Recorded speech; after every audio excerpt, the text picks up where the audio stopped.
All right. So, I've been away from this a little bit longer than I meant to be, but here I am. Not really sure what I want to say, which is interesting to me, I suppose. I've been putting this off for the better part of the 10-day because I haven't been sure exactly what I've been thinking about or what I've wanted to say, which again is an interesting thing to say when you're talking about talking to yourself. But I've gotten good over the last 35 years at shelving my thoughts and focusing on other things. So that's what I've been doing. I've been reading mostly. Well, I say reading, I listen to audiobooks. I've been listening to audiobooks and recording myself play Brotato. So maybe you'll benefit from that. I'll most certainly be posting the video that I've captured. Whether you find it beneficial or not is another thing. And so what I think I've boiled or narrowed it down to is I think I want to talk about labels. I think I want to talk about labels. But labels aren't really what's on my mind. Labels are a word, a topic that keeps coming up when I think, okay, well, let's think about topics. Labels and representation is another one. So I think that because I'm not entirely sure what exactly I'm thinking about, I've been avoiding current events, etc. Labels are a good place to talk about myself. So I was born in 1987, which means that I spent the first 13 years of my life before 9/11, and I've lived the subsequent 22 or 23 years since 9/11, 2001. What that really means is that I spent the better part of my childhood in the 90s and the better part of my ability to think after 2010 or thereabouts. When did I turn 25?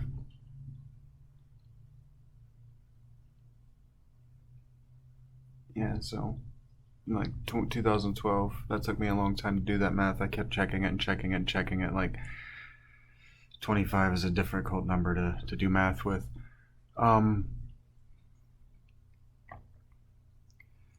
And what I remember most about the 90s is what I now understand to be a sort of ironic or maybe even a post-ironic rejection of labels, because now I understand that it was basically hipster or hippie characters who were rejecting labels in the 90s. But I didn't know that, I guess, until just now, really, until thinking about it out loud. So I thought that the message of the 90s and what we were supposed to take away from having experienced the 90s, being people who experienced the 90s and people who would have children subsequent to the 90s would teach their children and the rules of the 90s, not the rules of the 90s, but rather what we learned from the 90s. And what I thought that was a rejection of labels, that labeling yourself comes with dire consequences. And I wonder why that is. I wonder if it's that the anti-label propaganda man of the hippies and the hipsters and stoners, I don't think it was wrong because I can see what they were saying and I've always agreed with it. But I wonder if it isn't a sort of Platonism.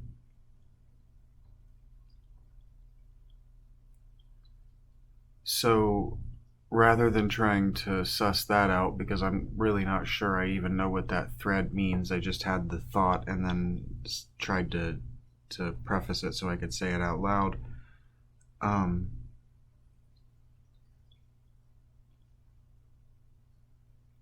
The logic behind why labels are bad kind of goes something like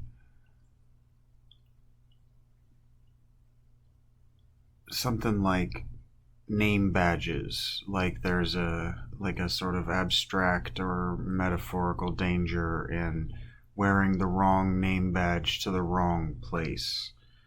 And it's sort of, I guess one of the broad archetypes that I've been wanting to talk about is clothing as a metaphor, because a metaphor that I've tried not to use, I have used it, but that I've tried not to use because I really need to talk about clothing as a metaphor, is when I used the mantling. I believe the phrase that I used was a responsibility mantling. And so what does it mean to mantle? And that's not really what I want to talk about. But a mantle is an article of clothing, and it was an article of clothing that identified your station. I believe a mantle would have been a priestly vestment, but regardless, I think that labeling, I think that the anti-labeling was sort of a don't be reductionistic, I believe. So it was presented to children, so I would have seen it a lot with school cliques. And so the idea was, well, don't label yourself as a goth or as a prep or as etc., because labeling yourself limits your social opportunities.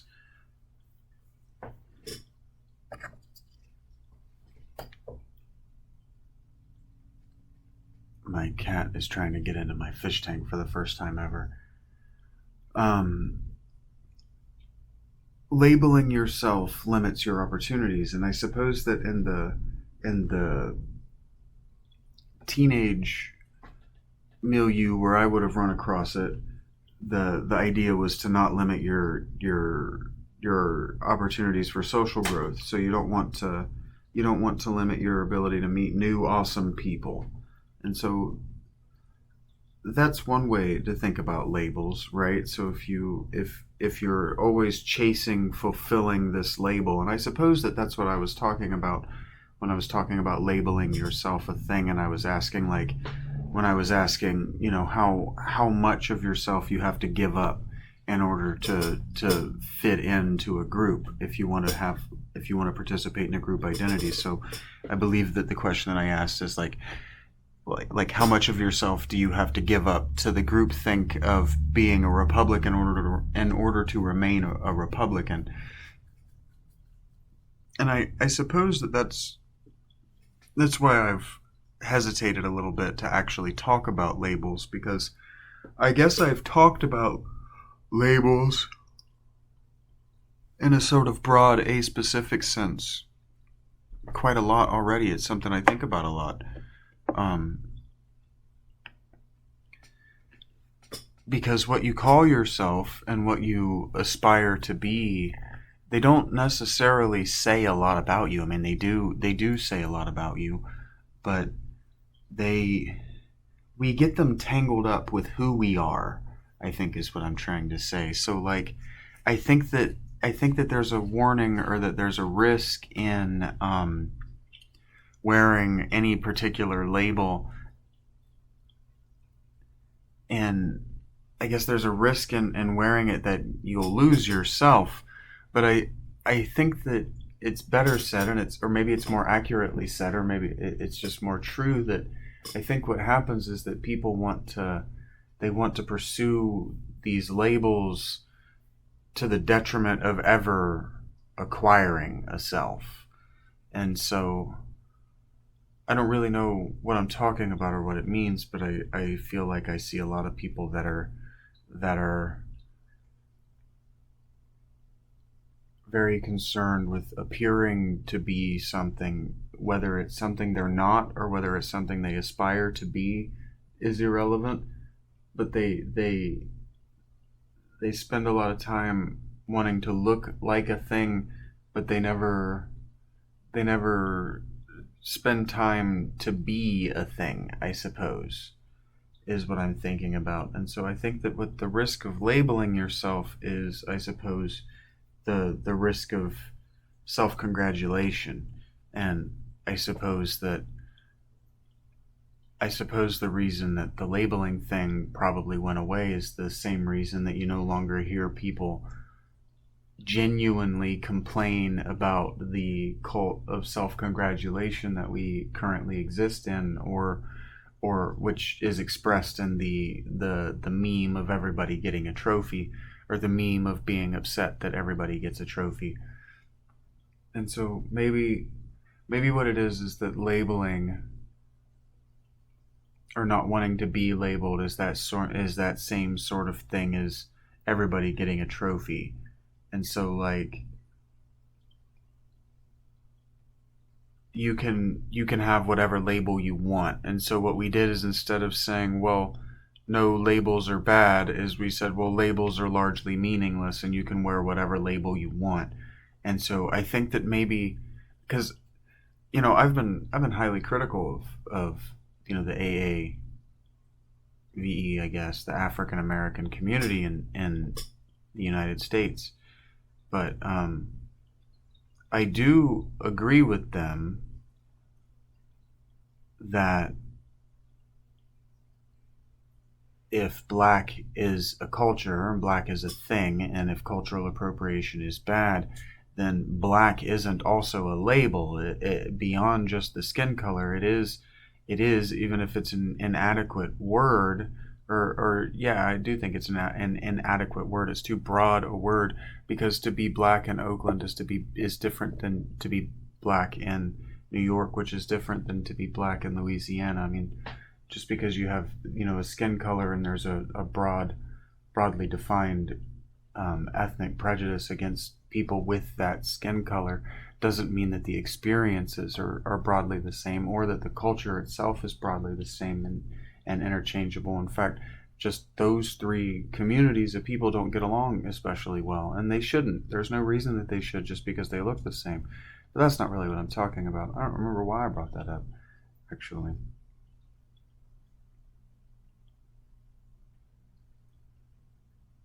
I was going to say labels that you can't, just because I grew up in Charlotte, North Carolina, and among or around a bunch of black people, doesn't mean that in any way I am black, or that I can in any way label myself as black.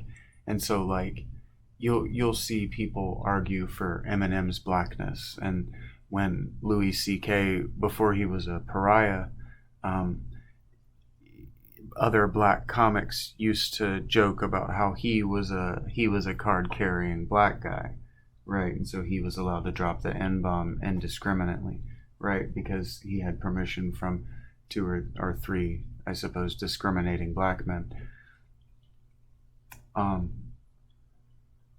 And so he has this label, he has this they even used the term card, he has this certification. And I've broadly talked about certification before, and how we're largely critical, and the ancient world became, or not the ancient world, but the near modern world became largely critical of the of permature, of certification that was necessary for the trades, and how the trades themselves manage the certification rather than an uninterested group, which is how we largely do it today. Or at least, if the group isn't uninterested, the group is not the one making the direct hires. And that might not always be true, because I think that the Screen Actors Guild, in order to be on screen, you have to have a SAG certifications. But that's what a guild is.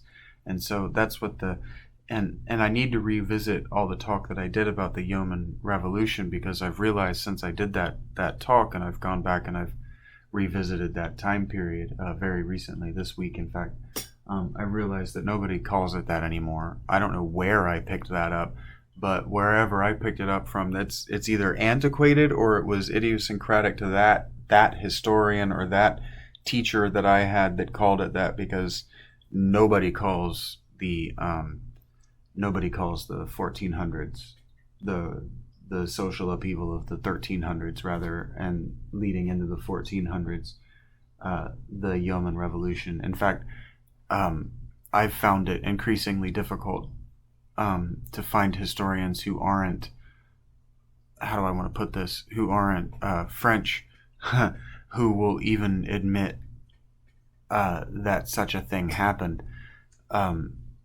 When I say the Yeoman Revolution, what English historians would call that today is the peasant revolts, which is interesting because it wasn't peasants who revolted, and they weren't revolts anyway. They were largely peaceful, and they were just what I said. They weren't in fact the peasants. They were the bureaucrats. They were the middle class. So I need to revisit that in a serious way now that I've revisited it, but I revisited it from an English perspective, so I would like to revisit it from a French and a German and an Italian, at minimum, perspective before I talk about it again. But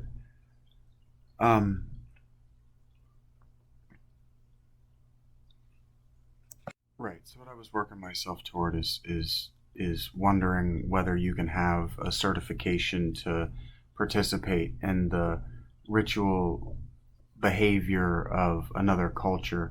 And the answer seems unequivocally to be yes, throughout time and place. That if you're accepted among a people, you're allowed to dress, act, and speak like them. And dressing, acting, and speaking like them is something that's going to be contentious for you until you stop living. Really, I mean, Sammy Davis Jr. never stopped arguing that he was white, and in fact, when he was roasted, they reminded him exclusively of his non-whiteness throughout the roast. So even then, when he, I suppose, was hoping that his white friends would accept him as white, what they did is remind him constantly that he wasn't. And so I wonder about certification. I wonder about labels, because, like, I don't want to use the example of Sammy Davis Jr. I don't know much about the man, and it seems his life and his experience seems tragic enough that I don't want to use him as an example of anything but a tragic life. And tragedy in art is designed to teach us, because the tragedy didn't have to happen. And so if we self-correct where they didn't, hopefully our lives won't turn out the same. And so in that way, I think that Sammy's life is instructive in that, trying to chase the label of white his whole life left him it left him with a tattered and maybe even without the ability to wear the black label.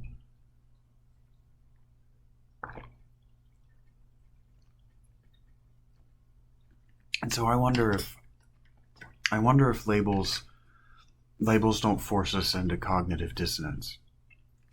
They don't force us into positions where we have to be competing opposites within ourselves. And we're always competing opposites within ourselves. But something that I frequently think about is an old Aaron Tippin song where he talks about his dad saying to him when he was a boy that, if you don't stand for something, you'll fall for anything. And the next line of the chorus is, you got to be your own man, not a puppet on a string. And that's a that's a lofty goal, first of all, not being a puppet on a string, because that's a solitary life, first of all. And that's kind of, the song acknowledges that the dad of the song is a man that isn't especially beloved by the town, but they know that if they ever need his back, if he's allied with them ethically or morally, he'll be there. And that's, I don't know if that's what I'm thinking about. It's kind of what I'm thinking about. Because labels put you in a position to be a politician. And so I feel like maybe what I've done is I've picked the wrong topic. Maybe I can't talk about labels without talking about representation. And if I can't, and I don't know that I can talk about representation, which itself is a big topic that I don't think I fully understand. It's one that I've only been recently thinking about, which again is interesting for somebody who wanted to be a storyteller. Maybe I need to do it. Maybe let's talk a little bit, because I introduced the idea of the emperor and his new clothes, and I said that wasn't so much about merchants, right? It wasn't so much about being made a fool of by the people dressing you as the ritual of clothing. And so, I introduced the 14th century. We talked a little bit about it today, and so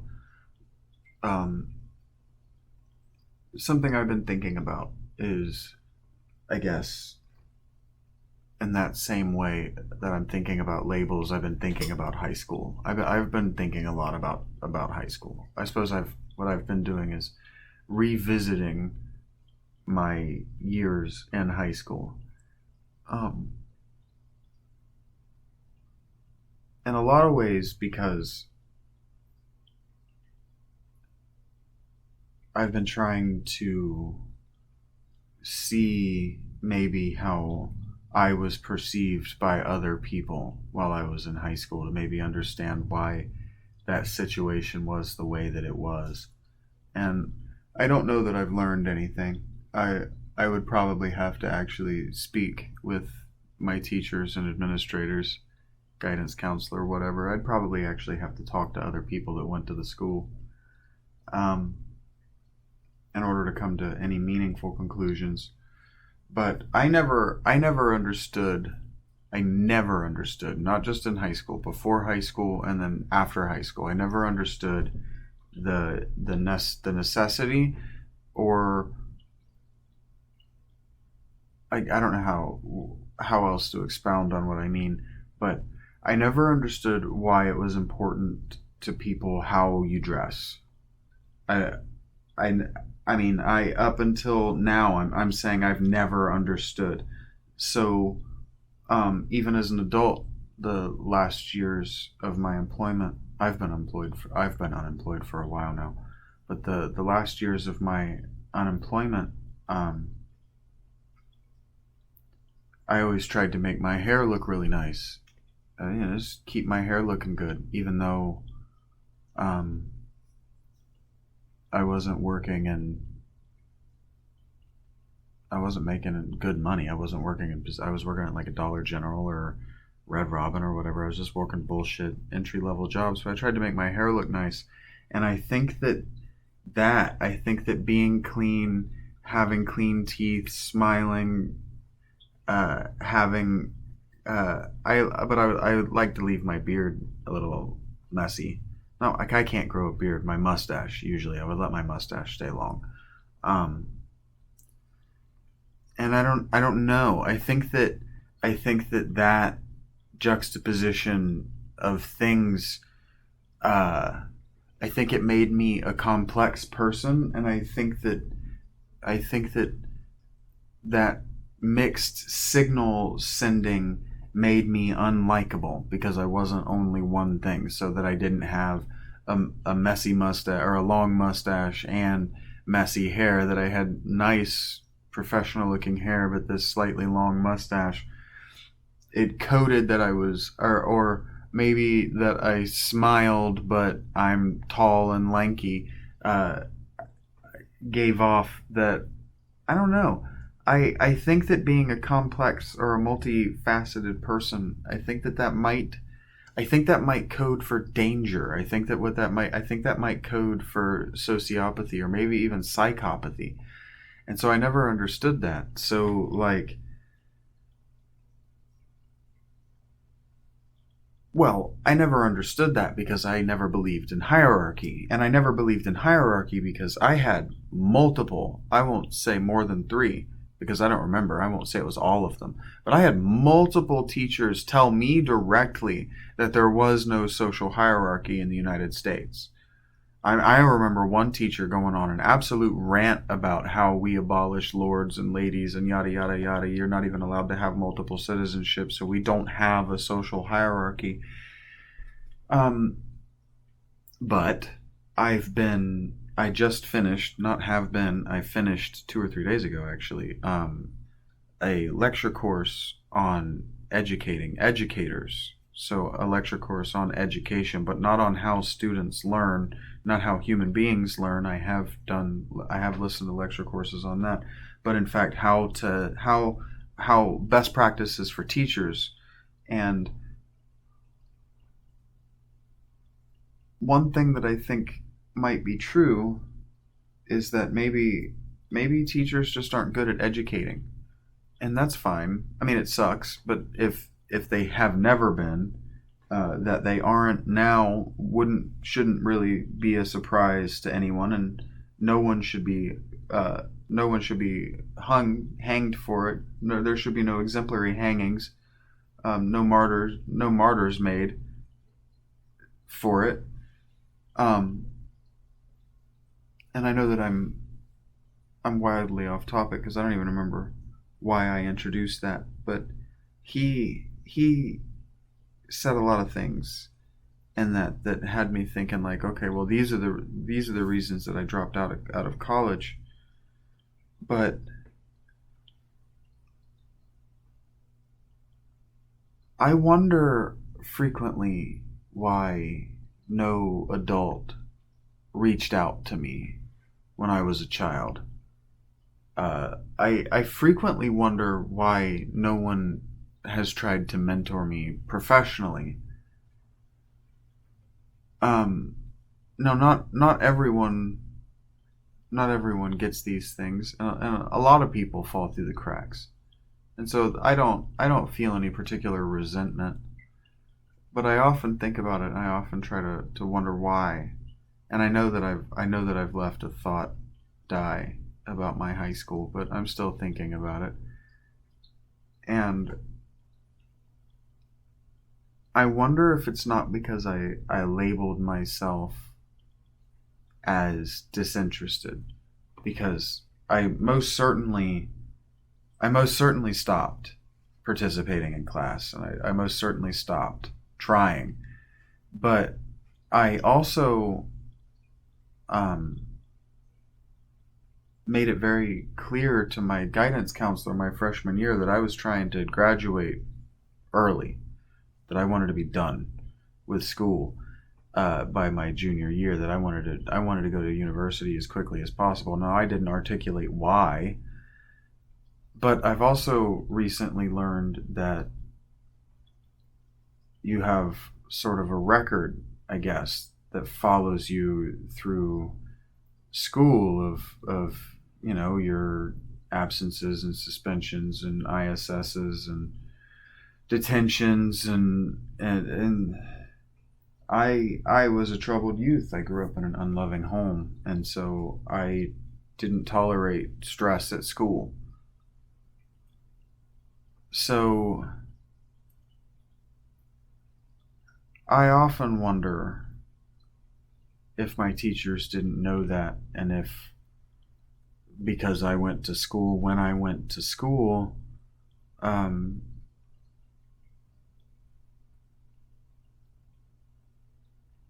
there was just sort of a don't ask, don't tell situation, that since I didn't complain about it and I never came to school I never came to high school with bruises or obvious signs of physical neglect. Um,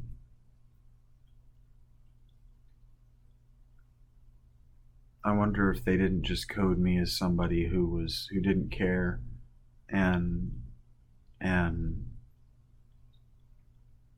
they just moved on with their lives, which wouldn't have been the wrong assumption.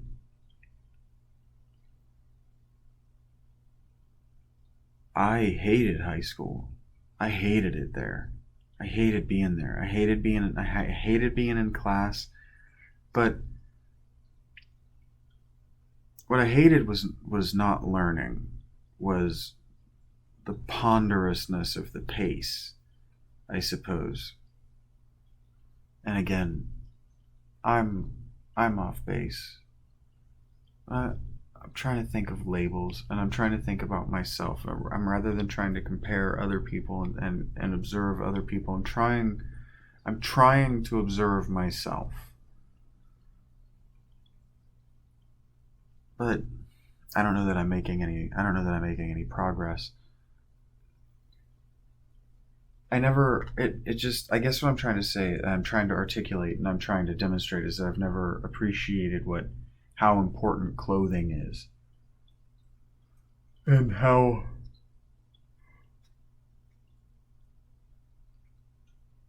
I suppose I suppose the criticism, if there's a criticism, and what I'm noticing, it's my own lack of being observant about other people, vis-a-vis their their response to me, or like at least how they perceive me. But I think that really what I'm noticing is that other people, not me people, are really bad at judging other people. I think that what I'm noticing is that people are really bad at making value judgments about other people. And so I think that my broad rejection of labels was a rejection of being told that I have to be any one person, that I can't be a complex, developed person. But I've said before that it seems like everyone's trauma, or at least every crusading person, everyone's crusade is against something that happened to them in high school. And so I think I've said before that you never really leave high school. That high school seems to be the last place that we have any measure of control over our lives in the universe and our places in them. And so I think that what happens is that we stop developing after that, because you don't have to look far to talk to somebody who will say that the politics and the social environment of their workplace is high school. Everyone. I've never heard anyone say about their workplace environment literally anything else.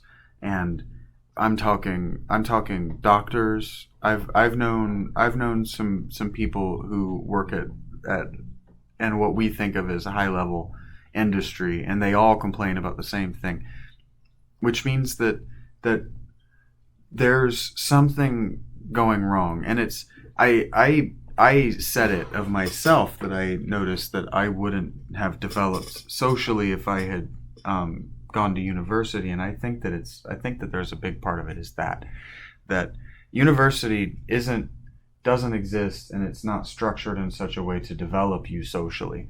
Now, since I graduated, I didn't graduate university, I dropped out. What I meant to say is since I graduated high school, what I started to say is since I graduated high school, but what I meant to say is since I dropped out of university, I've noticed a lot of people talk, or at least a lot of university administrators talk about how the college curriculum is geared more toward that now, that they're focused more on making you not just a well-rounded, not just a person with a well-rounded education, but a well-rounded individual. And really what that seems to mean is a person who's, what do they say? I'm trying not to say the word inculcate so much. I say the word inculcate a lot. But a person who's indoctrinated to the sort of world, the woke worldview. So I don't think that that's better. Even if some of their ideas about nonviolence and conflict resolution might be good ones, they're not filtering out of the school itself. And so I don't really know what it means that we don't really grow up out of high school. I know that I found it very tedious. I know I found high school extremely tedious, which means that I found the workplace impossibly tedious. The politics, the absolute underdeveloped communication system. Not communication system, but the communication skills of the people in the system. I found it all so predictable and tedious. It's like, guys, are we just not going to learn from our mistakes? But I think that that's what labeling does. I think that militaries, when they give titles, militaries are a good example, but militaries aren't where it started. But I think that when they give titles, they give jobs, they have this hierarchy that's expressed, and everyone participates in knowing that it exists and acknowledging that it exists. To link this back to my saying that in the United States, we have this strange desire to deny that hierarchy exists in our country, and trying to talk about, maybe show how, like, maybe the different cliques or the different clubs, or maybe they have something to do with social hierarchy. And I think that everybody but me maybe knows that.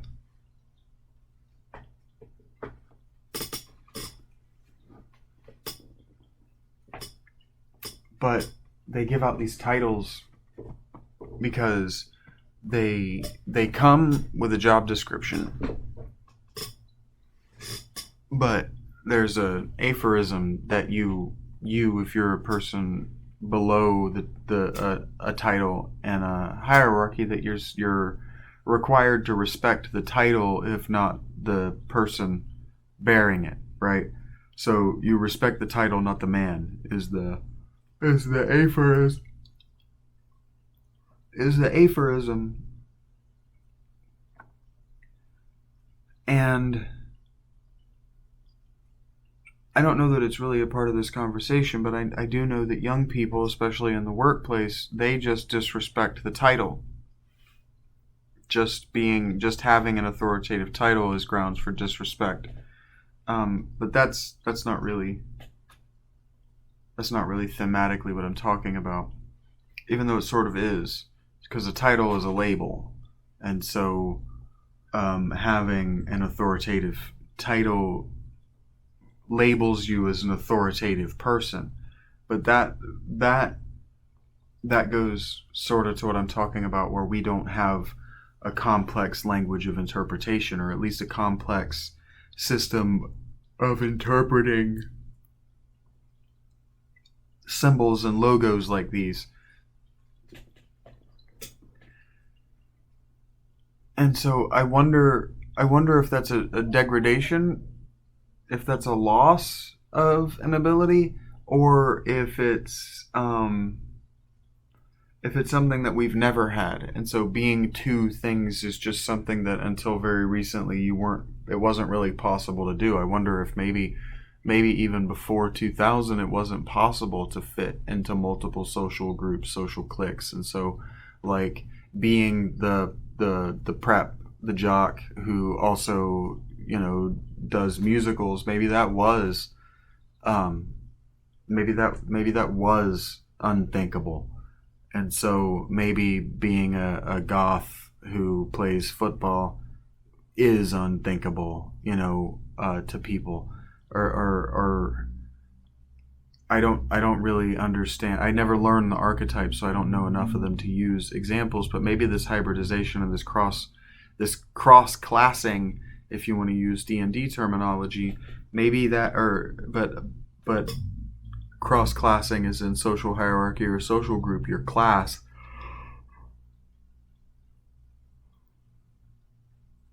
I wonder if the the label conversation of the 90s wasn't about what not about so much, but maybe the result of all of that labeling conversation is that we made some labels more important than others, and then we said that some labels can be transitioned into others. Some labels are interchangeable. Some labels are optional, and some labels can be outright ignored.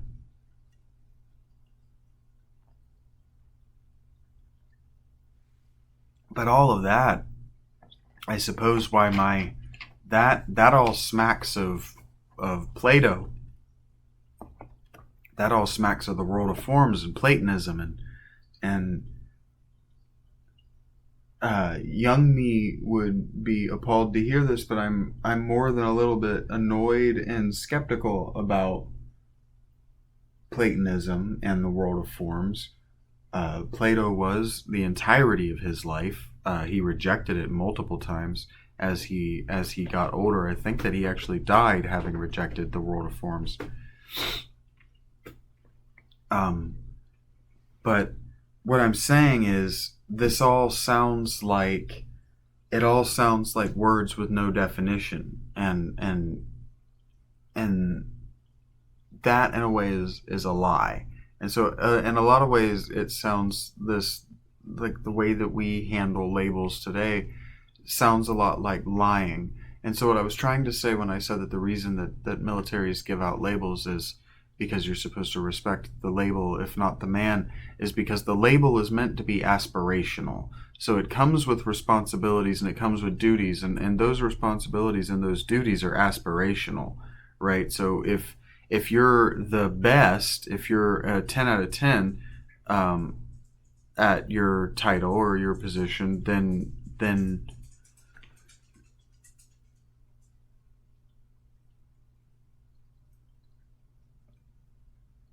if you're the ideal,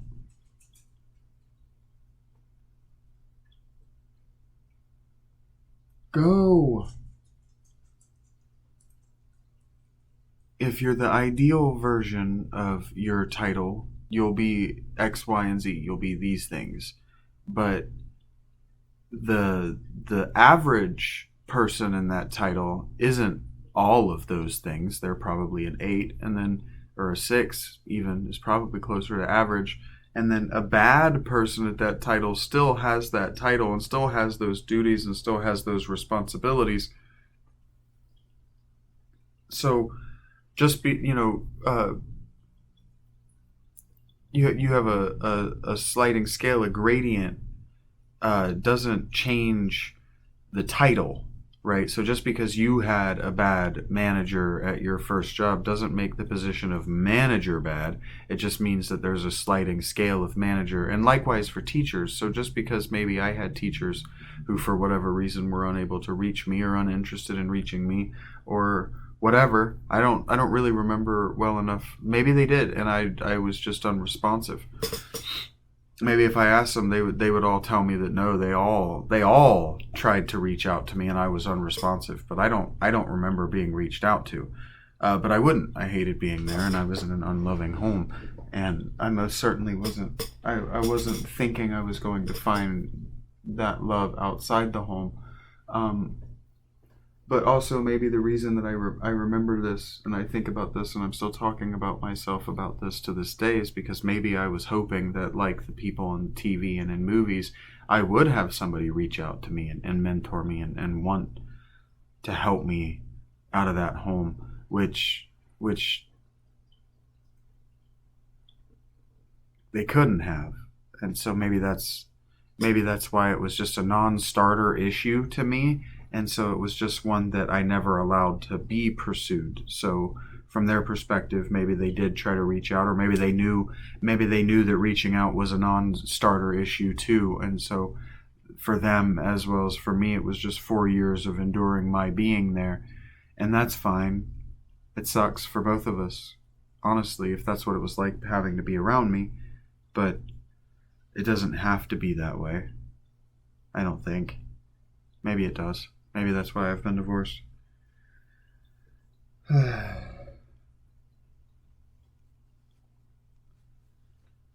But yeah, like labels, even husband was a label that I enjoyed wearing. Because labels are aspirational. Labels come with duties and responsibilities, and maybe that's the real reason that the labels man kind of thing went away, is because as the people who were saying labels man like they were bad grew up, they realized that maybe labels are good, because maybe what they were railing against while they were complaining about labels is maybe they were actually railing against the responsibility and the duties which come with them. And then you become father, or you become business owner, or you become, some minor position, minor leadership position, and you realize, oh no, wait, actually maybe labels and titles are valuable and aspirational, and they give you a goal to shoot toward. Because like I said, and in fact that educational lecture that I listened to agreed with me. School is a school. How do I want to lead into how I said this? School is it's a task that you can be good at, is what it is, if you want to. And so it wasn't a task that I wanted to be good at, and I think that maybe my teachers knew that I was going to go to college, and so maybe they just endured it. But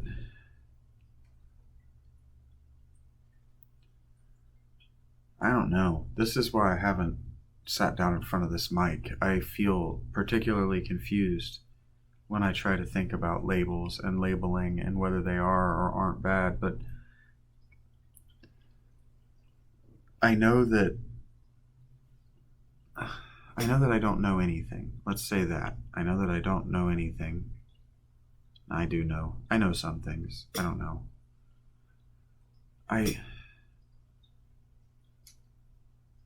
Because what I don't want to talk about is, oh, labels are bad. I don't want to say like, oh, labels are in fact bad. It's not good to label yourself. But I do worry. Because, like, okay, so current event, right? Hawaii, I guess, is on fire, and our Democrat president is fucking off, and nobody really seems to be up in arms about it, even though I seem to remember when California and Texas were on fire, certain Republican politicians getting their asses reamed by the Democratic mainstream. So who really knows about that? Who really knows whether Hawaii is as devastated as they say it is, or who really knows? But what it seems like to me, knowing a tiny bit about what happened in Hawaii and how Hawaii became a state in the U.S., the Democrats were against them becoming a state, because if they had problems like fires, or volcanoes, they would be expensive to get to and have to help. And the Republicans wanted them because having access to their sugar plantations would mean that we would no longer have to compete with them, and therefore American sugar prices would no longer be, sugar manufacturing would no longer be uncompetitive in the global market. So it doesn't surprise me that our Democratic president and Democratic government, continental government is what I was trying to say, don't much care about what's going on in Hawaii. But that's kind of what I'm talking about when I talk about labels, and I'm trying to wonder, like, I guess what I'm trying to think is like, is your being a Democrat, does that mean that you have to not care? And so like, if your being a Democrat is because you have enough money to volunteer your kindness, if you're a Democrat because you have enough money that you want to volunteer your kindness, but the Democrats are telling you that you're not allowed to volunteer your kindness to Hawaii, but you want to volunteer your kindness to Hawaii, does helping Hawaii make you in some way a Democratic traitor? And then if you're a traitor to the Democrats, what are you really a traitor to? Because I see that a lot. I see that a lot. That kind of rhetoric on social media, but people will say it out loud with their mouths too, like being a traitor to your football team, or like I think I saw somebody say that like if this new player on the Vikings wears the number that he wears, it's a traitor. It's a traitorous action to Adrian Peterson's legacy, which really goes to, I guess, the heart of what I'm talking about when I talk about Platonism and my worry about Platonism and its expressions in the modern world. Is what I'm talking about is words that lack meaning.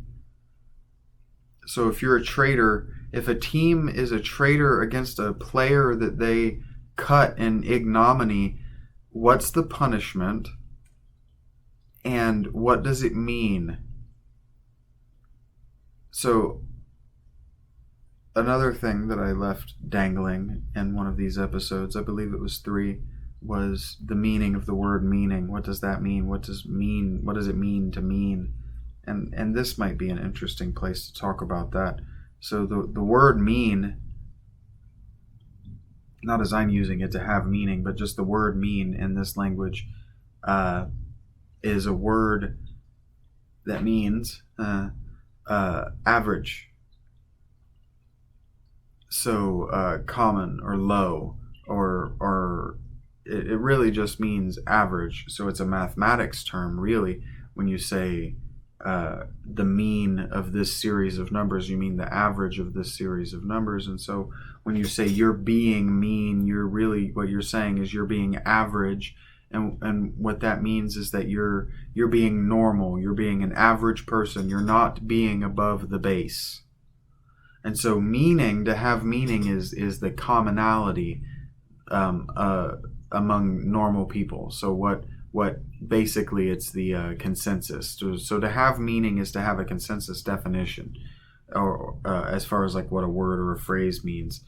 And then, so like the meaning of life is the pursuit, or at least the algorithmic thinking toward or regarding life, which has the best outcome for the most people, or has had the best outcome for the most people. So the meaning of life is the average, the aggregate good life for all people, among all people. And so it's not the same for everyone, but it's the same enough for everyone that you can derive rules like be kind. And that's interesting when you say be kind, because the word kind means like, means kin, it means of a type. And so to be kind to someone literally just means to treat them like they're you, like you're of the same kind, you're the same type, you're the same thing. And so kindness used to be reserved for people who were like you, who were of your kind. So it used to be reserved hierarchically. And I suppose that's what I'm thinking about with labels. And so typing and wearing a label and embracing hierarchy also means reserving kindness for people at your level, because you're not kind to people above you, because they're not your kind, they're not yours, and you're not kind to people below you. Being kind to people below you is called charity. And so wearing labels puts you in this position of constantly having to make value judgments about people. Are they above my station? Are they below my station? Am I being kind to them? Am I being charitable toward them? Am I being generous with them? Right? Because when you're dealing with somebody who's in a higher station, you're actually being generous. They aren't being generous to you. Generosity is freeness. So well, I guess they're being generous to you. They're being free to you. So your grateful is the word I was looking to. But gratitude is the same word as gratuity, but it's what you feel when someone gives you a gratuity, and gratuity is freeness. It's the same word. That's how I got those concepts back confused. So, and then grace is what you are. You're gracious when you're good to someone who's in a significantly lower status than you. So the grace of God is him showing any amount of goodness to any human because he's so infinitely higher than us, which is how you know that worldview, the everything post-Augustine and Catholicism, it was just fucked. It was just fucked from the word go with original sin. Augustine completely ruined the Christian faith. I used to think it was Paul, but it wouldn't have been able to be a faith without Paul. So it had to have been Augustine, right? Or the two men together, the culmination of their thought and writing on the subject matter. And that too. So, I mean, I'm still talking about something that's a label. So being a Christian is a label, right? But if you label yourself as Christian and do it wrong, you're called a heretic. And a heretic, that word, a heretic, heresy, it comes from the word meaning choice. And specifically what it's referring to is you've made a bad choice. It's so that's what I'm asking when I'm talking about being a Democrat, but also showing sympathy for Hawaiians. Is that heresy? And so what does it mean to be a modern heretic? What does it mean to be to label yourself Republican but behave like a Democrat, or as is the Clinton and post-Clinton Democratic way? Democrat way? What does it mean to be a Republican and call yourself a Democrat? To behave in every way indistinguishable from the opposition, but call yourself something else? What is that? I know it's a lie and I know it's disingenuous, but when you're talking about labeling and you're talking about our inability to quickly and accurately judge people based on their clothing and based on their outer appearance, well, it's obviously a lie and it's a deception. And I don't think it's anything more than that. I really don't think it's deeper than that. I really just think it's a lie and I think it's a deception. So I've said before that authenticity is difficult, and I think that I was implying that I am an authentic person and I'm being authentic.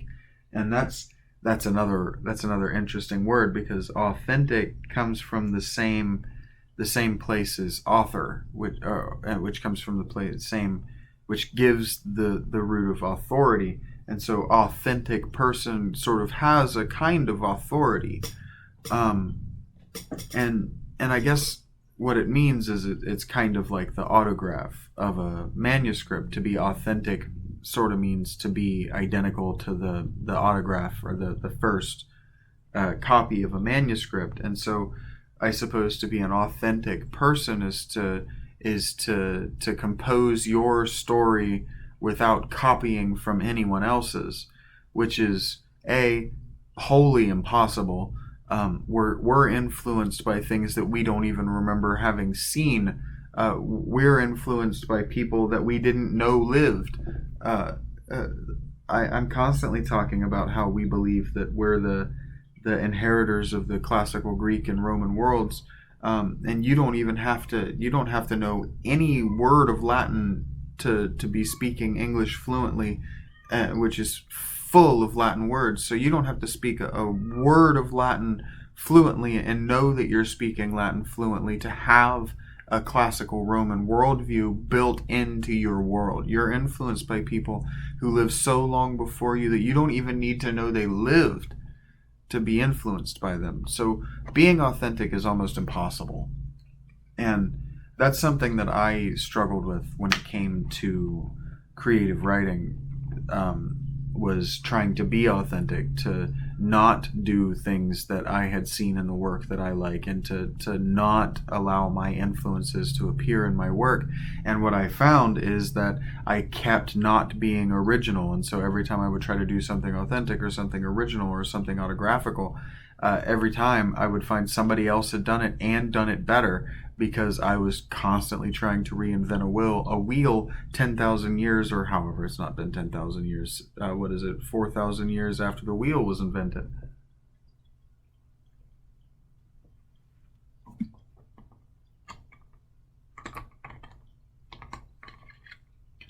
But that's how I am. That's the kind of person that I am. And I suppose that's what I thought in my mind but didn't say out loud, is that I constantly have to double check the math. So when someone says something, I have to, well, is that true? And I've spent a lot of my life doing that. And so I think along the lines of growing up in the 90s and labels, something that I've noticed is, I think that might be what the liberal worldview is a sort of pathological demand avoidance about not reinventing the wheel. It's like, okay, well, we've already established that being unkind to people is not the way to live. And so liberals went, oh, is that true? Well, let's see if that's true. For an example. And so I talked about how our government right now, the way it works is, let's try something new every 4 years and then change our mind every 2. And that is what liberalism is. And so, like, when you talk about the snake of chaos or whatever, and how much women hate that, I've talked about that before, that it's change and it's evolution, and women don't like this idea that they're changing and evolving, because they don't like the idea that they're beholden to their hormones in whatever way, and so they want to behave like men by turning them off, and that's confusing. But that's what I'm actually talking about. And so I think that the risk of a label is sort of the idea of thinking that you can take it off. Because, like, a label isn't, like, when we're talking about labeling ourselves or wearing a label, these are metaphors. You're not actually wearing a name tag, and it doesn't actually say, hi, my name is blank, and I am this list of interests. You're not actually your dating profile. In fact, the fuller your dating profile is with labels and information about you, the less likely you are to be an interesting person. But I don't know what that means. I think that because I think that there's an inclination. I think that I might be thinking that there will be an inclination among people who hear this to look for a value judgment, because you, not so much me, but humans are constantly trying to value judge, because you think that you need to know. You think that it's important and it's valuable to know a piece of information at the critical time. And so you think that things can have value, and that you can accurately judge it, and that, in fact, your brain is designed to accurately make judgments based on value. And if economics have done anything, it's proved that that's just as wrong as a theory can possibly be. Humans are terrible at value judgments. Intelligence, if you want to measure intelligence as a scale of being able to accurately make judgments and to be valuable in how you use information, you're so far off the point. The word no longer has any meaning, because that's a whole range of other things.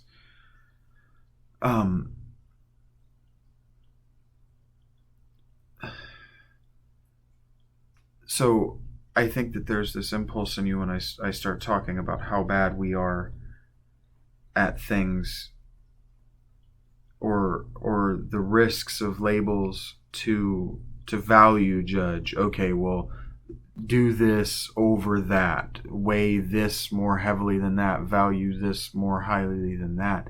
And that's a trap, first of all. It's a trap to do it, and it's a trap for me to be worried about you thinking in that way and looking for a value judgment, because now, I've gone and forgot the greater thing that I needed to say, and thinking, well, if I say that, they're gonna be dissatisfied, because that doesn't come with a value judgment. I need to stop thinking about you like you're an audience anyway, because an audience, the word just means listeners, basically, the people who are listening. And it's only with maybe the last 50 years that audiences have gone to things that they wanted to see, knowing that they wanted to see it. And really, it's only been since the internet era that people have gone to things wanting to see them, knowing what they're going to see. You didn't spoil yourself for plays and movies and these things in the ancient world, and not even the ancient world, in the pre-modern world. Like, I was recently learning about Shakespeare's Globe Theater, and that was like a production of the television show Community. They got their script the day of, and it changed every day. The show that they did changed every day. So you didn't go to the theater knowing what you were going to see. You weren't a member of the audience knowing what you were going to hear. You were a member of the audience because you were going to hear, because you were the people there to hear, because you really weren't even able to see the stage. So I really need to stop thinking of you as people who know what you're coming here to listen to, and as people who are coming here because they want to listen to something. And maybe I say interesting things, which really opens the door for me to talk about what I'm doing and why I'm doing it in this way and how I'm doing it. But I really don't want to talk about that this time. I really do want to try to talk about labels, because labels are about representation, and then I would like to try to squeeze myself empty of labels, and then I would like to revisit the microphone and do the same about representation once I've said everything that I need to, that I can think of to say about labels. Because once I flesh out labels, I can talk about representation, because we don't just put labels on ourselves. And then once I talk about representation, then I can start to maybe meaningfully talk about ritual. Yeah, just ritual. That was going to be ritual something else, and I wasn't sure what. But because I think that that's moving backward on the abstract pole, right? To go back to our tower or our pyramid. I think that is a plan for how to talk about this without and still really say nothing, but it moves at least backward conceptually down the pole. Because labels, I think my hesitation with labels is that labels give the impression of finality.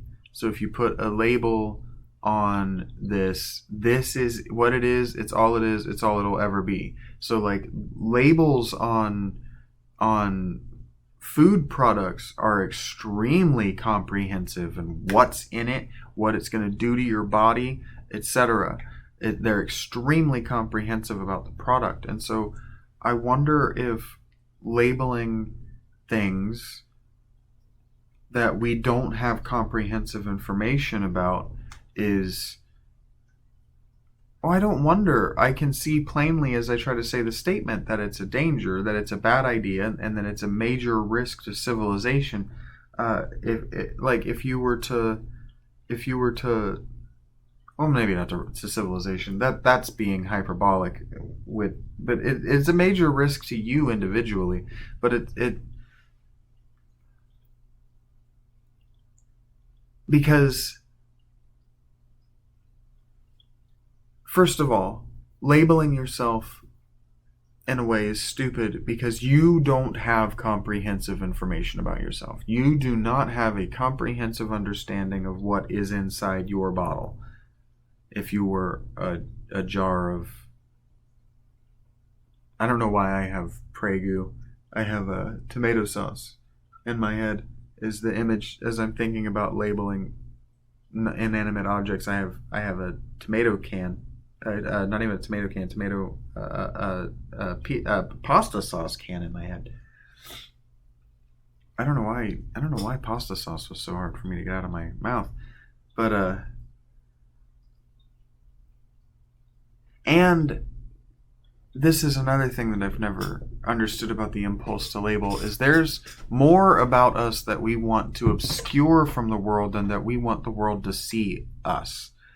So I suppose that there's a comfort in labels because you can wear a facile label and then keep all that other stuff hidden. So like if I didn't want the world to know, and I didn't care whether the world did or didn't, but if I wanted to actively hide from the world that I had an unloving family, I could have done my very best to be preppy, right? To dress in expensive clothes and act and behave in that particular way. Or I could have hung out with the goth kids or whatever. I could have hung out in a clique.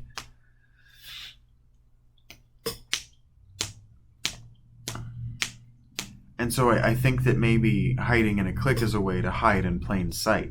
And that there are a lot of people that do that. There are more people who do that than who don't do that.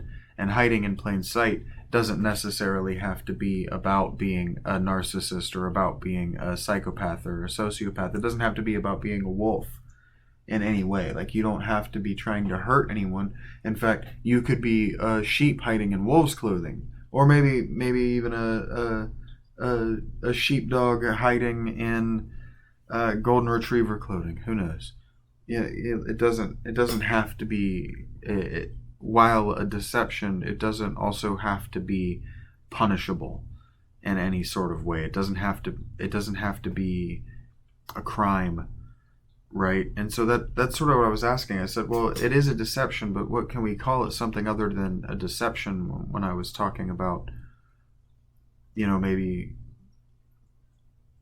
being more than one label, or not wanting certain people to know what your label is. I think that's what I was talking about when I used the term deception, and I said that I don't really want to use the term deception or lie because those come with they're words that come with moral value judgments.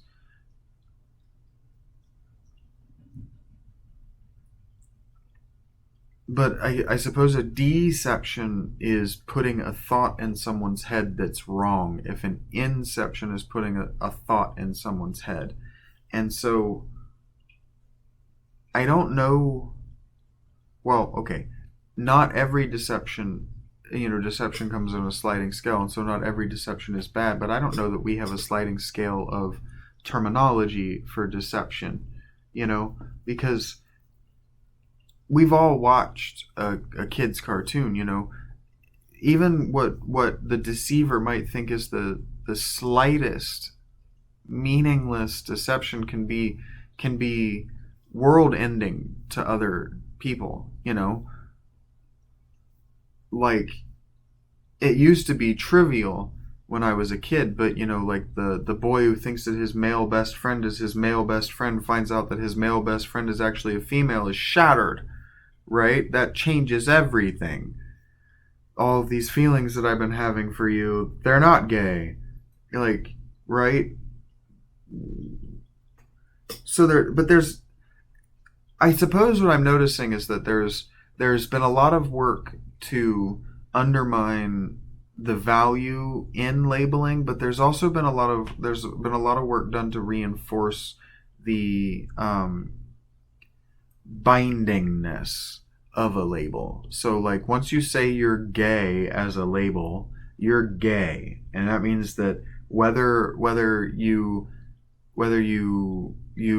act or dress or talk or whatever in a particular way, you are the label gay now. If the best you can do is the best you can do if you want to not be gay anymore is to lean into some sort of bisexuality or maybe even transition genders, and then the labeling becomes extremely complicated as young people find out immediately. Or you can do the humiliating thing and be some sort of reformed homosexual. But all of this labeling, it's extremely humiliating. It's extremely humiliating and dehumanizing, in my opinion. Like, you can do what I did and just not care about labels, not label yourself, and then find that people mislabel you. And we don't make a big deal about it, but mislabeling someone, I feel like, well, now we do. There are certain protected labels. So, like, if you acronym someone, misletter someone on the LGBTQ plus scale, or if you misgender someone, right? But mislabeling someone, right? Calling someone who's a band geek a jock, for instance, that's just as harmful to the psyche as dead naming someone or just calling someone by the wrong name, which is something that I know I've spoken about before. Not letting people call you by the wrong name, and so labels in a sense, in that context, if we're talking about being able to defend yourself and get offended about something, labels are a sort of territorial staking out. You can say, well, I'm not that thing and I will fight you if you call me this other thing, right? So labeling yourself as a Democrat does give you a certain control over at least the way that people perceive you. You say, no, I'm a Democrat. You wouldn't say, like, if they called you a Republican, you have grounds to get upset. But that makes me wonder if labels aren't only and exclusively a grounds for getting upset, right?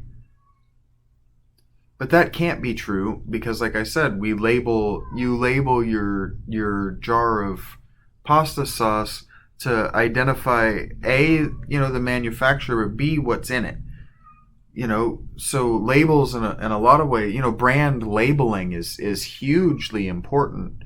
I should think more seriously about brand labeling and how important it would be for me and getting people to actually sit and listen to me for 2 hours. I'm not going to, but not right now. But brand labeling is hugely important. These multinational mega corporations wouldn't spend billions of dollars a year on branding and labeling if it didn't matter. And so it can be helpful. It can be extremely helpful to the consumer. But like, at what point are we only consumers? And so like at what point does your overriding label become consumer? And at what point, like, I guess what I really want to know is, has it ever not been? Because even pre-civilizational hunter-gatherers, soloists, so to speak, even they are consumers. They're still shopping the world, looking for food and a partner for procreation. So I mean, you're still shopping. You're still value judging this and value judging that, and you're definitely consuming product, right? Even if it's product that only you made, or just, to coin a term, natural product, right? So like just the produce of plants and animals. the world as such. You're still a consumer, and you're still bargaining with that, even if even if you're just bargaining with yourself or God, that there will be food around the next corner. And I mean, that sounds more like a gamble than like a bargain, but I mean, it's a gamble really anytime you buy anything, isn't it? Anytime you consume anything is a gamble. It's a bet that it won't kill you, or that it won't go badly, or that it won't break as soon as you get home, or whatever. It is, everything is a bet against Murphy's Law, right? And so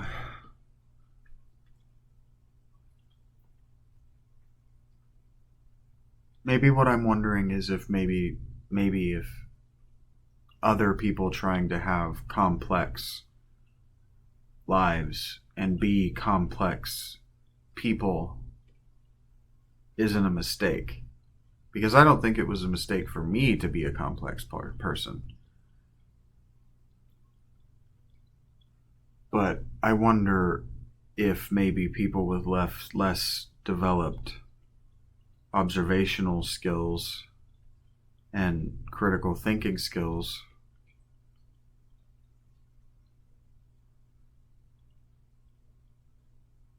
aren't done a disservice. Because what I don't want to say is have whatever taken away, because I don't think that they should be banned or barred. I don't think there should be any sort of certification, right, on being allowed to label yourself. So like, I don't think that you should have to, like, as a grotesque example, I don't think that you should have to film yourself having psychosexual drama in order to prove where you fit on the LGBTQ plus scale. That would be an argument from absurdum, or ad absurdum, right?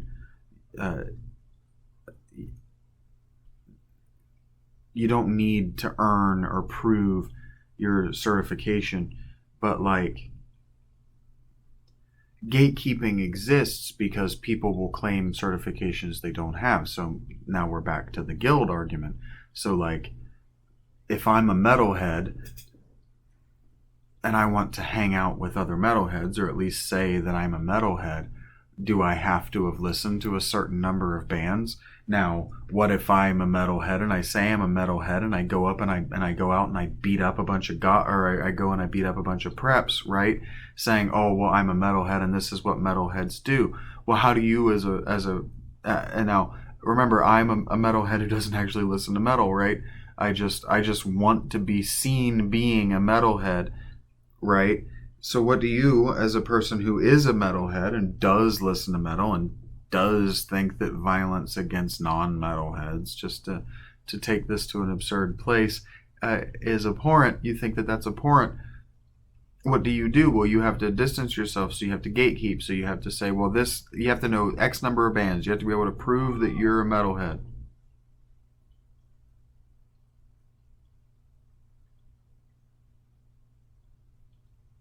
In order to be allowed to call yourself a metalhead. But that does then raise the question of entry-level metalheads, right? So like, I want to be a metalhead too, and I'm just starting to listen to metal, but I don't have an infinite amount of time or money, and I don't have a lot of friends, right? So how do you make friends? How do you get in, so to speak? How do you become a metalhead? Well, that goes back to what we were talking about when we were talking about guilds and we're talking about actual certification. So like, for an example, in order to say that you were a Pythagorean, you had to go through the Pythagorean cult. You had to go through the initiation ceremony, which included 10 years of nonverbal communication. You weren't allowed to speak for the first 10 years within the cult. I think it was 10 years. That just seems like such an absurdly long time that it can't be right. But maybe it was on like conditional of something.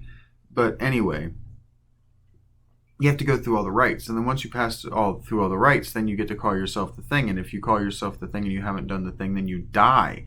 That's how cult used to work back in the day, right?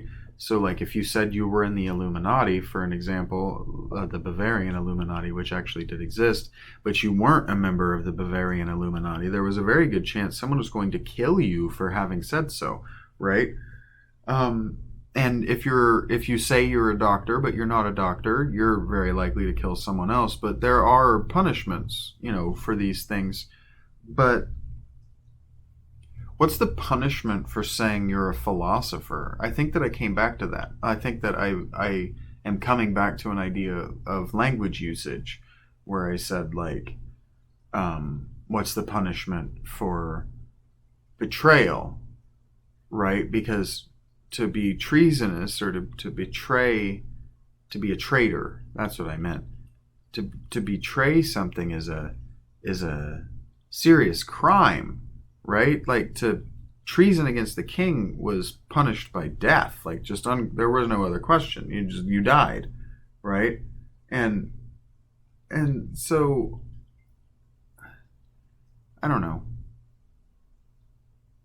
I just was watching a couple of my fish get into a fight, and it distracted me.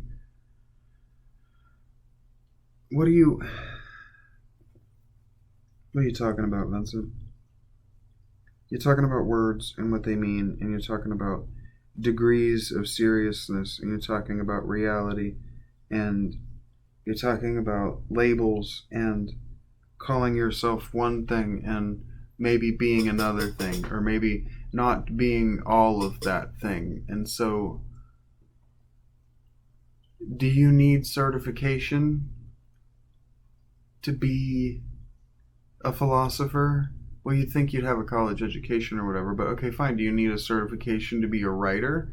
Well, you ideally should be published before you go around calling yourself a writer. If you call yourself a writer just for doing the act of writing, it devalues the writing that other people have done as professionals.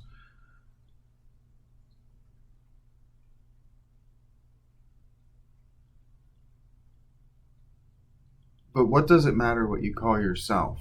Because it's like a nickname. Like in high school, if you give yourself a nickname in high school, what value does it have? So what value does it have if I start calling myself King Tut? Because I can see the words in front of me. I couldn't think of anything clever.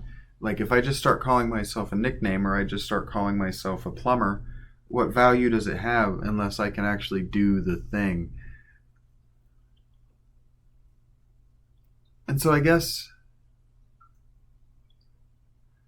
what I'm wondering is if other people are as skeptical of claims to be thing as I am. When somebody claims to be a thing, maybe I'm just hyper skeptical. And maybe other people don't take labels as seriously as I think they do. Someone calls themselves a blank. Other people are like, well, he's not really that thing. Until they see him doing that thing, and then everybody needs that sort of acknowledgement at all times. But that can't be right, or Taylor Swift wouldn't be popular.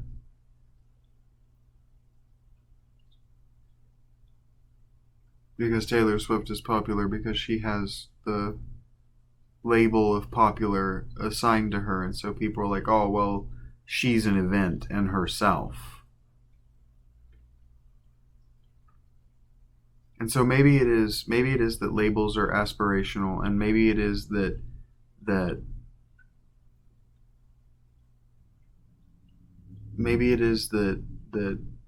people aren't good at interpreting labels, and they're not good, because I'll tell you, people aren't good at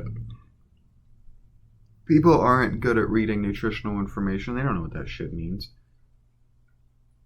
They don't know where to look on the the packaging for particular information, and it doesn't seem like a pertinent life skill. And so by that same token, I never thought that it was a pertinent life skill to know. Well, I never thought it was a pertinent life skill to dress in a particular way. I absolutely understood that it was a pertinent life skill to identify people by their dress, but I might be unique in that. And unique is too, first of all, unique. It's just too strong of a word. It suggests that I'm literally the only person, but I don't think that's true. But it might be exceptional about me. I might be in a small minority of people who pay enough attention and have stored enough data from those observations to make good judgments based on the way people dress, the way people carry themselves, move their faces and their bodies, their hands, etc.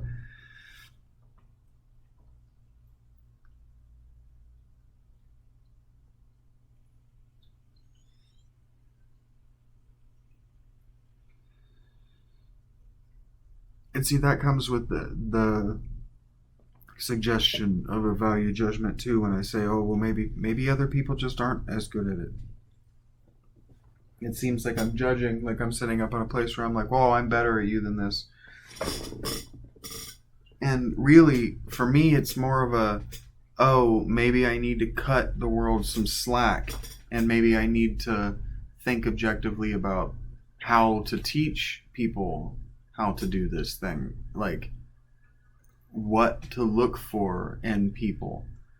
And that gets me thinking about duty and responsibility, and it being my or not my responsibility to teach other people things that are easy to learn from other sources of information. Which isn't what this is about. Because labels are also helpful in knowing where to go for sources of information. And this particular label, the hermit talking to himself, isn't exactly a label that says that you're going to find information that's pertinent to your life. It suggests what I want to talk about eventually. What I should have talked about in the first episode is what I'm doing and why I'm doing it. It doesn't suggest any of those things. And I don't want it to. It should suggest what it suggests, that I'm talking to myself about what I'm thinking about and what's pertinent to my life. But communication and collusion in that way, collusion in this way is important, because I guess now I'm talking about it, but a skill set that we also don't have is listening. So I suppose that what we're not good at, and when I'm talking about labeling, and when I'm talking about me thinking that labeling is maybe dangerous, but also trying to be reminded that if I have a perspective, someone has the opposite. So the opposite perspective must be that labels are necessary and good in some way, and I've demonstrated that they are necessary and good in some way. I think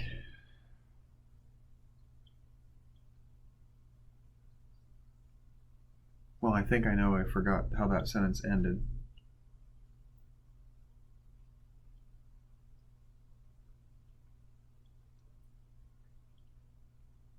I think that what we're not good at is observing. I think well, I don't think that. I know that that's how that sentence ends. But I think that we have a sort of Dunning-Kruger about making observations about the world, because we're doing it all the time. Whether we know it or not, we're observing the world. In fact, the only things that we were able to do when we were first born, when we were very small, until we were 2, was observe and learn and mimic. And so when I talk about representation, I'm going to have to talk a lot about, and I'm going to have to expand out on the fact of, but imitation is the sincerest form of flattery. And so if you have a label, and someone wants to be like you or wear your label, well, they're flattering you. So in a lot of ways, little white kids wanting to pretend to be little black kids is not appropriation, it's flattery. It's imitation, but it's imitation in its sincerest and healthiest form.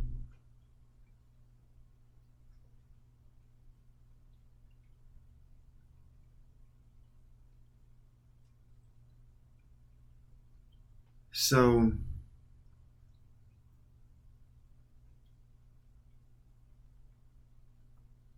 I don't know that that means that we shouldn't wear labels. I think that maybe what I'm noticing is an impulse toward maybe wanting to shield my label for myself and hold my label precious. Or maybe it's a reticence to be labeled so that same thing, so I never have to share it, so that it's mine, and if I'm unlabeled, I remain precious. Or maybe in remaining unlabeled, I am demanding observation and careful attention, and that demand for observation and careful attention is interpreted as a particular kind of narcissism, as a particular kind of representation and ritual attention grabbing. And so maybe my making myself a complex and interesting person just looked like, rather than the kind of person that you can ask questions of and get interesting answers, the kind of person who wants you to ask questions because they don't have interesting answers. And so that's an interesting paradox. And it's the kind of thing that I react to with hopelessness, that I go, well, there's no solution. This is insoluble. If I look interesting, I come off as uninteresting. And really but that's not a me thing. And that's why it feels insoluble to me, because you can't solve other people's issues. So if other people are unattentive and other people aren't willing to notice you, and other people aren't willing to observe their environments, whether immediate or unimmediate, so whether on the macro or the micro levels,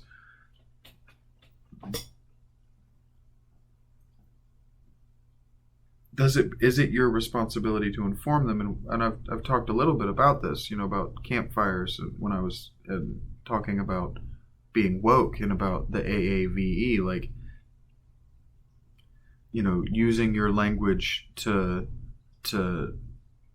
build the campfires of the people around you. So fleshing out the knowledge about reality of the people around you so that they can better interact. And so in that way, I've demonstrated that I do in some way think that it is my responsibility to make sure that the people around me, or that anyone listening to my voice, knows truths, or at least is reminded to think twice about what they think they know.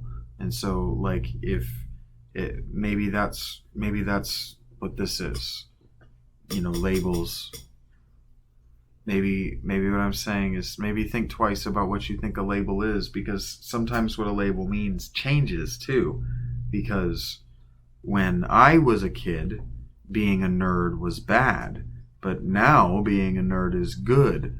So there are a whole slew of people now that the people with the inclination toward gatekeeping because of resentment, because it didn't used to be cool, are saying, well, now there's a whole group of people that are changing what it means to be a nerd by not actually being nerds. And that's interesting, because things change, and wanting a thing to stay the same is conservatism, and wanting to change it for the sake of change, wanting to expand the definition of what a thing is for the sake of doing that thing, is what liberalism is in some fundamental way. Like, that's where their divide is. And so I don't know that there's an answer. I don't know that it's bad for Comic-Con for example, for there to be 15% or 75 or 175% more nerds in the world, or at least more people willing to consume nerd content. I most certainly know that it wasn't bad for Disney Marvel that there was suddenly an explosion of people who were interested in nerd content. But also, if what you want and what you valued about the nerd culture was having deep and meaningful conversations about nerd culture, because everyone involved had the same depth of exposure to nerd culture, yeah, I can absolutely understand why this influx of people with no interest in the depth or the breadth of the culture are upsetting to you, because suddenly your beloved, deep, meaningful conversations are gone. So in a lot of ways, that's why I'm doing this, is deep, meaningful conversation is void from my life. So I have to talk to myself deeply in order to approach meaning. And I wonder how that has anything to do with labels, because I'm sure that there's something there about everything being entry level. Because labels, when you used to have to wear a costume, well, everyone who wore the same outfit as you did had the same issues. So, like, if you go out in public in your Kroger shirt, well, everyone who's wearing a Kroger shirt knows the same things that you do. They have the same rough life experience that you do. At least they all have the same experience of Kroger that you do, and the differences in experience mean that you can have deep and meaningful conversations, an infinitude of them, for the rest of your lives. Any two people wearing a Kroger shirt, and that was the same. So if you were a Freemason, or you were a miller, or you were a grape presser, or whatever you did, whatever your profession was, you wore the clothing of your profession, and everyone who dressed like you knew the same things that you knew, and you could have deep, meaningful conversation with them at all times. But now, today, this happened to Dave Mustaine. Dave Mustaine, founder and I think now only original member of Megadeth, I believe it was in Sweden, and saw a teenage girl wearing a Megadeth shirt. So he filmed himself going up to her because he thought that it would be a pretty big moment for her. And he's like, "Hey, you're wearing my band's shirt." And she got offended because she had never listened to the music, and in fact didn't know that it was a band. She got offended at him for approaching her to talk about her shirt. And that's my most striking, the one thing that I remember about university the most striking thing to me about university is that same story. There was a girl in one of my classes who was wearing Radiohead's Hail to the Thief album art. She was wearing a Radiohead shirt, and it was the Hail to the Thief album art. And Hail to the Thief was like maybe my number 3. That was like, I love that record. And at the time, that was on my constant rotation of records that I played almost every day. And so I went up to her and I said, "Oh, cool, Radiohead's Hail to the Thief. That's a great record. Do you like that record?" And she goes, "Who's Radiohead?" Because she didn't even know what she was wearing. And that's not the only time that's ever happened to me. I worked at a toy store for a very short amount of time and the same season that Cam Newton and the Panthers almost went undefeated. And I lived in North Carolina for a good number of years, and so I was in Ohio at this toy store, and a guy came into the toy store, and he was head to toe. Every article of clothing he was wearing was the Carolina Panthers, and they were undefeated at the time. And I asked him about it. I was like, "Dude, the Panthers right now," and he didn't have a word to say. And now that could be that he didn't want to talk to me, but I found it very striking. It made me wonder if he didn't just identify as a Panthers fan but didn't actually watch the games. I don't know. I know that you couldn't have got me to shut up about it. If the Dolphins at that time had been undefeated, you wouldn't have been able to get me to shut up about it. I'd have been talking to strangers, people I didn't know. I'd have been taking every opportunity to talk about it. And he and I are different people. But that's sort of what I'm talking about, is he's labeled himself as a Panthers fan, and so you'd think not just Panthers fan, Panthers mega fan. And so he's labeled himself as the kind of person who won't stop talking about it, who knows all the players, who knows all the stats, who knows exactly what happened, who's going to be like, oh my God, did you see that exact pass, blah, blah, blah, and just blah, blah, blah, blah, that kind of person. He's labeled himself as that. And whether he was or wasn't, he didn't behave like it. And so my perception of him is very confused and very, what? I thought you were going to be this kind of person, but you weren't. And I know that what I'm saying in a lot of ways is that I have left people with that my whole life. And that's probably why my education was such a labor for me, is that I probably looked like someone who didn't want to be there. And so the teachers made no effort to make it enjoyable for me in the ways that I would request. Not that I requested many ways.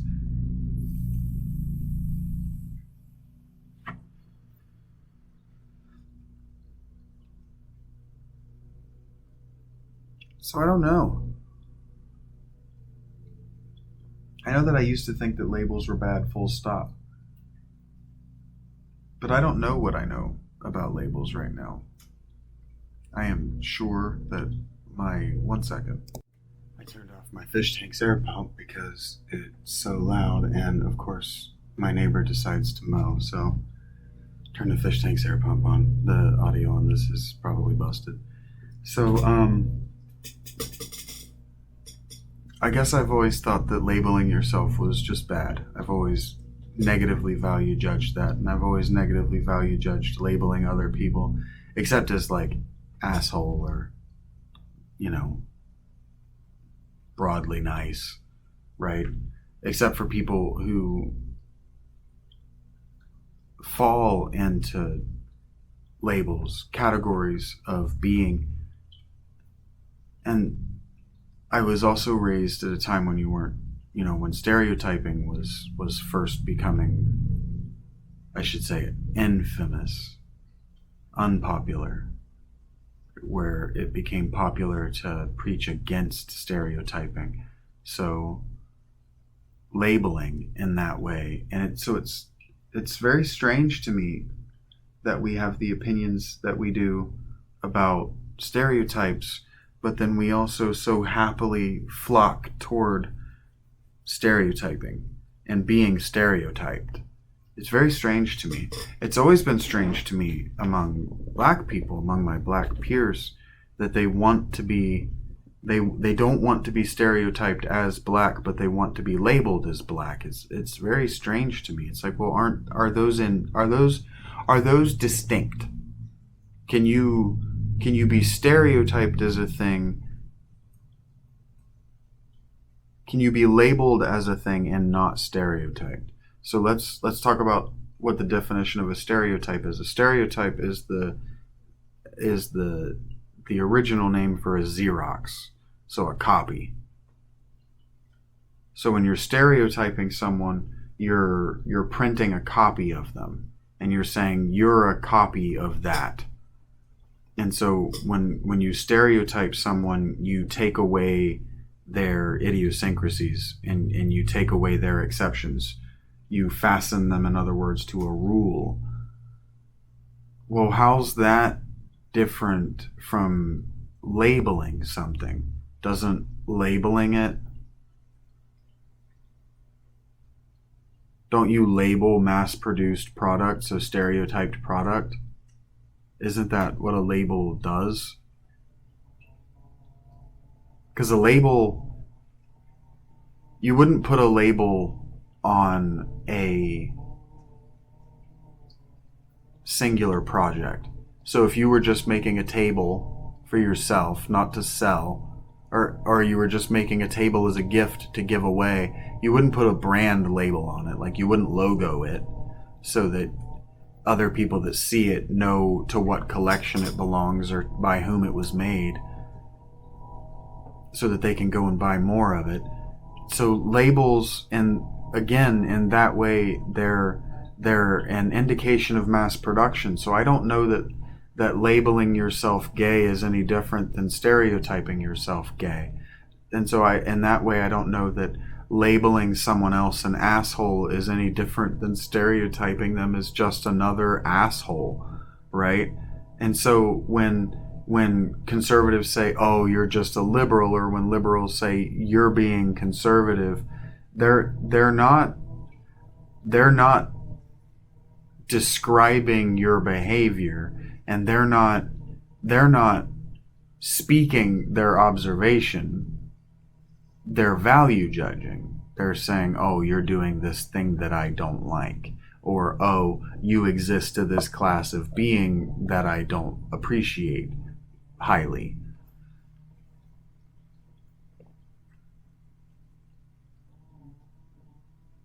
I don't know what that means.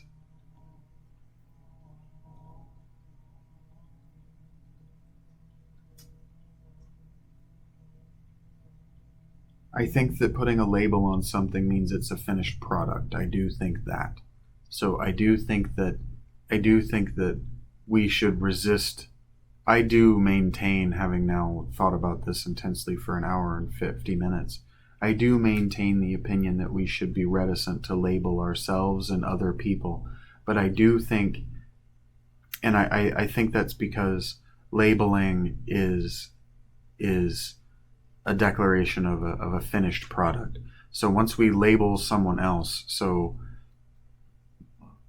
for instance, the reason that fat shaming became first labeled fat shaming, and then a bad thing, you weren't allowed to do it anymore, and now it's become extinct, is because labeling someone a fat person assumes a lot of things about their character. And so an assumption is two things. It's a mistake, because as they say, it makes an ass out of you and me.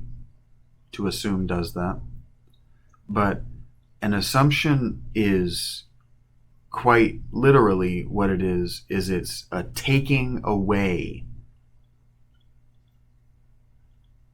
And so when you make an assumption about someone, you take away their ability to articulate or demonstrate that thing. So if you assume that someone is an asshole, what you're doing is you take away their ability to prove to you that they're not. Right? So assumptions are not good.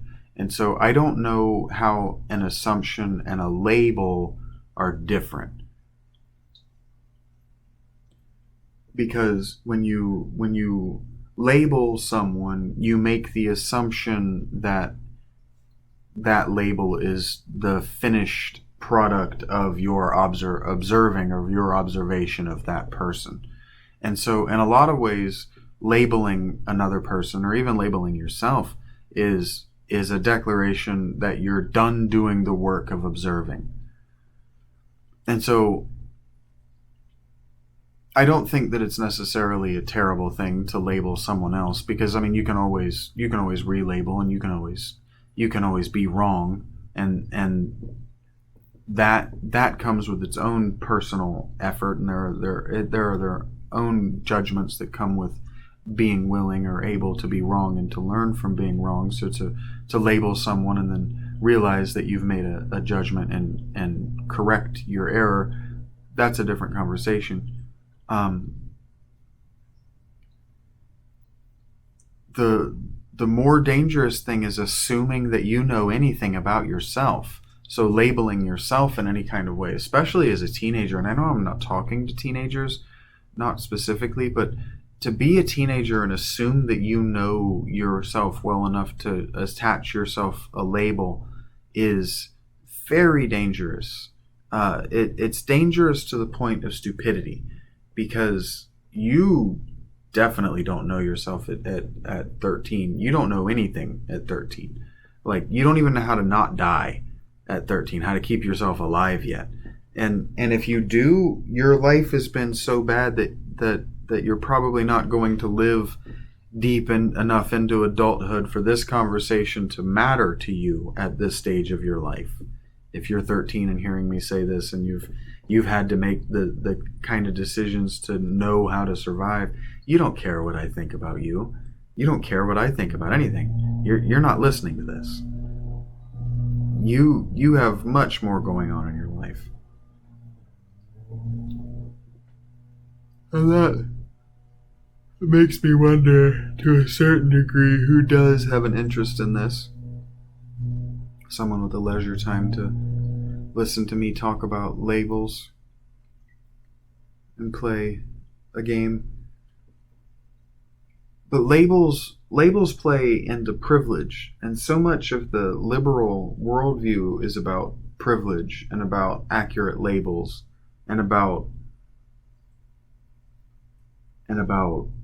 meaningless language, or at least about turning language meaningless, about using words and representing things in a way that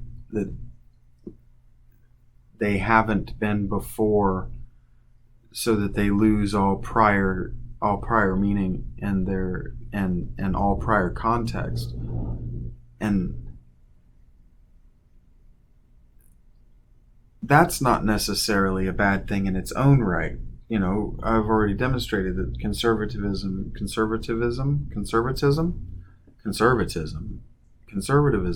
is hard to say, but whichever one of those words is the correct one, is about remaining the same in defiance of changing circumstance. So it's remaining the same in the face of change, and liberalism is changing in the face of change, and not really having a plan as to what you're changing into, or at least if you have a plan, not telling the people that you're asking to do the changing, which leads me to labels, and leads me back to labels and the danger of the label. So, you know, if you're a guild member and the guild changes, but you remain a guild member, you know, it does change how the world perceives you, right? So it, you know, I get stuck on this group identity. I always get stuck anytime I'm trying to talk about group identities.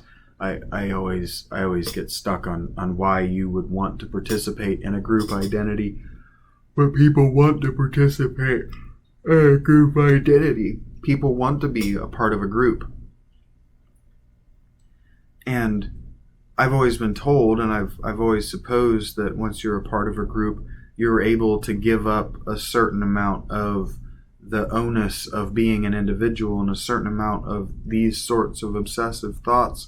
But that can't be true, because you wouldn't join a group to rebel against your government if you wanted your thoughts to be quieted. Because you join a group to rebel against the government because you want your rebellious thoughts to be amplified. So what seems to be more true is that we join groups which amplify the thoughts we already have, which means that we like to join groups which are things that we already think we know, or things that we already think we like.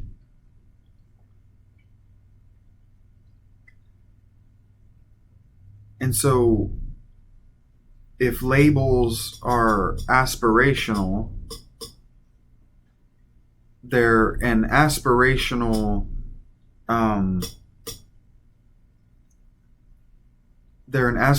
marker, or they're a marker of things that we like and would like to aspire to.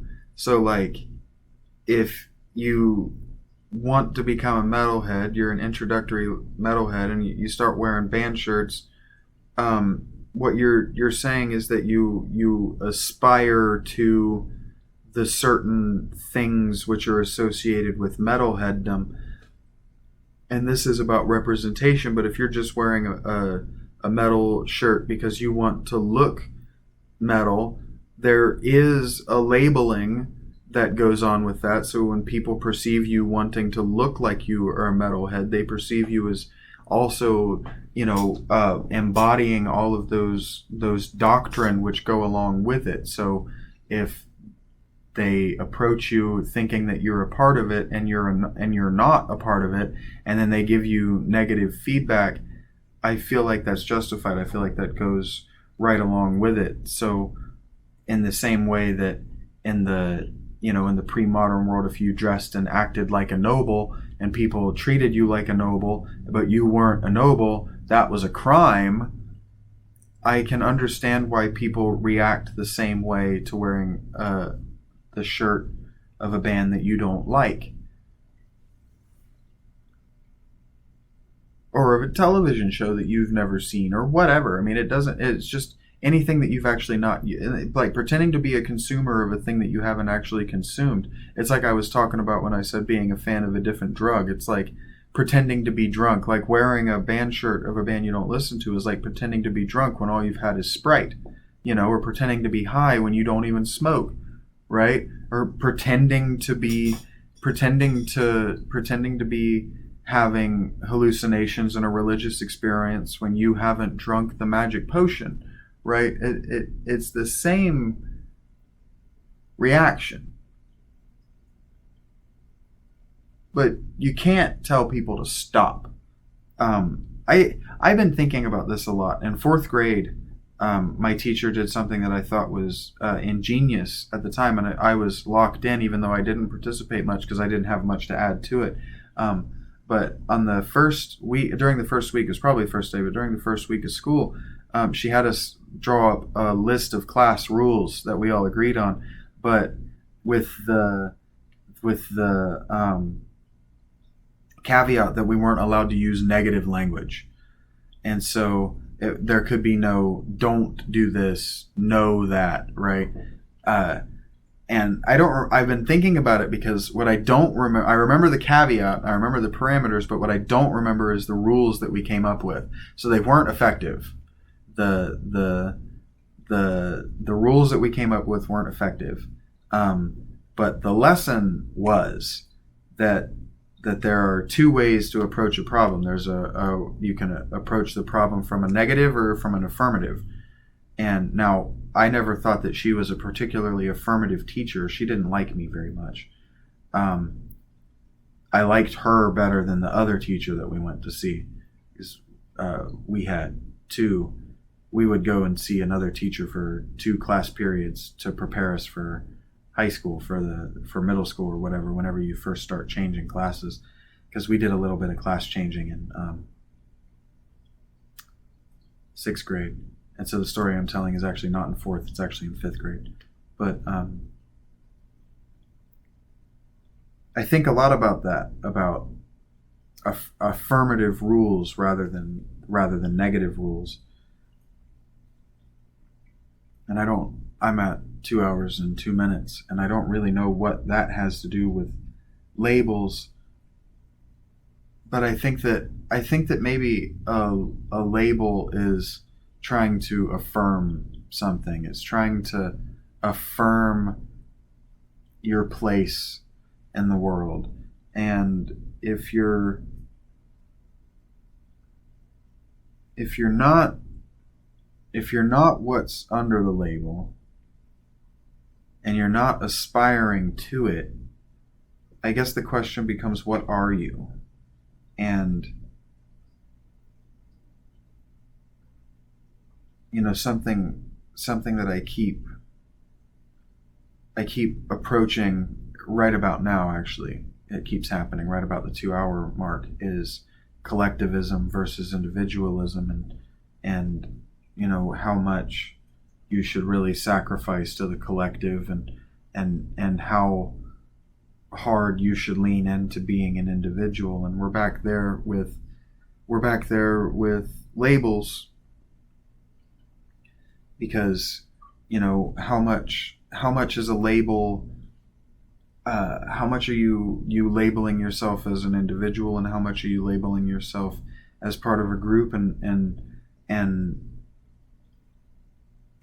how much does each matter? And even if you're labeling yourself as part of a group, if you're labeling yourself as part of a group that's not popular in a city, like if you're labeling yourself as a conservative in a largely liberal community, or vice versa, or if you're labeling yourself as a Hell's Angels in a small church community, right? Like, people care about these things. Now, I never did. I did, though. I always thought that I didn't, but I can very clearly remember there was this 45-year-old dude that came into my gas station once. He was wearing skinny jeans and he looked ridiculous. And after he left, I turned to the woman beside him and I said, I feel like there's got to be a hard age limit on skinny jeans, right? Because his jeans coded him as somebody that thought he was still 20. But what I didn't know and what she probably did know is he might have been in a band. And so that wouldn't have been inappropriate for him to be wearing skinny jeans, because he's just got off stage in a band and chicks like to see dudes' skinny legs, even if they've got big, ugly pot bellies. You can hide that behind a guitar. And that might have been exactly why he was dressed the way he was dressed. So we, thinking that we can uncode people from their labels at a glance, even I do it wrongly. And so maybe, I don't know, because I don't want to tell you how to think. I don't want to tell you what you should do, and I don't want to tell you what we ought to do, and I don't want to say those kind of things. I know what I did, and I don't think that I should stop resisting labels, but I also know that I need to be aware that other people find labels useful and will find a person who doesn't, or who resists labels, tedious and unwelcome. And being tedious and unwelcome is how you get yourself killed.